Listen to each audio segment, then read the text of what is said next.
लोग कहते हैं भारत की तो हवा में ही राजनीति है लेकिन यहाँ तो वायरस में भी राजनीति हो रही है। जी हाँ, एक तरफ कोरोना का सेकेंड वेव अब भारत के लोगों को त्राहिमाम कहने पर मजबूर कर रहा है और दूसरी तरफ हमारे देश के बड़े बड़े नेता रैलियों में, रोड शोज में, चुनाव प्रचार में व्यस्त हैं। अब क्योंकि ये भारत है तो यहाँ सब कुछ इतना सीधा भी नहीं रहने वाला था। तो इसी पैंडेमिक में शुरू हुआ कुंभ स्नान।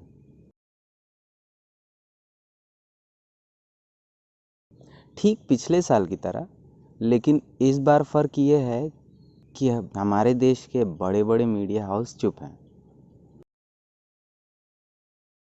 छोटे से बड़े सामान पर, फिर चाहे वो खाने पीने की चीज़ हो या पेट्रोल, डीजल, हर चीज़ पर सरकार हमसे टैक्स लेती है ताकि वो हमारे लिए स्कूल, कॉलेज, यूनिवर्सिटीज़, अस्पताल, रोड्स सब बनवा सके।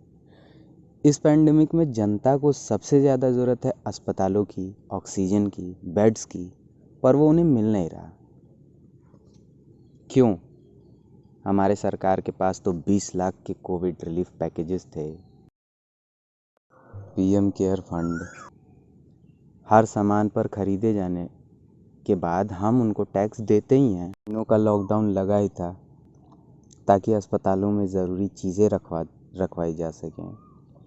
एक मिनट, ऐसा लॉकडाउन तो दूसरे देशों के लिए था ना, हिंदुस्तान के लिए क्या था?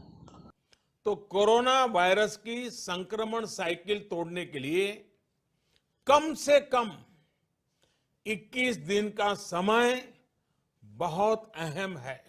कोरोना वायरस 12 घंटे में निष्क्रिय हो जाता है और जनता कर्फ्यू 14 घंटे का है। तो आप समझ सकते हैं कि ये कितना बड़ा मास्टर स्ट्रोक है। ये झूठ है, झूठ है, झूठ है। अस्पतालों का आज ये हाल क्यों है? इतने पैसे होने के बाद तो हम बाहर के हॉस्पिटल्स को यहाँ उठा के लेके आ सकते थे। असल में वो सारा पैसा गया रैलियों में, भारी रोड शोज में, पार्टियों के बैनर्स में, झंडों में, एडवर्टीजमेंट्स में। जो भी बचा खुचा पैसा हुआ था वो गया कुंभ स्नान में। यहाँ ना सिर्फ वैक्सीन की शॉर्टेज हो रही है बल्कि ऑक्सीजन बेड्स पूरे अस्पताल की ही कमी है।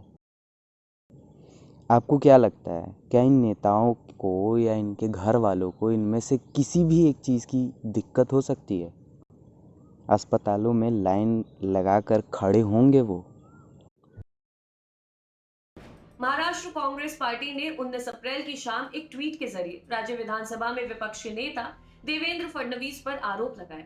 कांग्रेस नेताओं का कहना है कि ये तस्वीर महाराष्ट्र के पूर्व मुख्यमंत्री देवेंद्र फडणवीस के भतीजे तन्मय की है, जिसे तन्मय ने ही इंस्टाग्राम पर शेयर किया था। मोदी सरकार ने सिर्फ 45 साल से अधिक उम्र के लोगों को ही टीका लगाने की शर्त रखी है।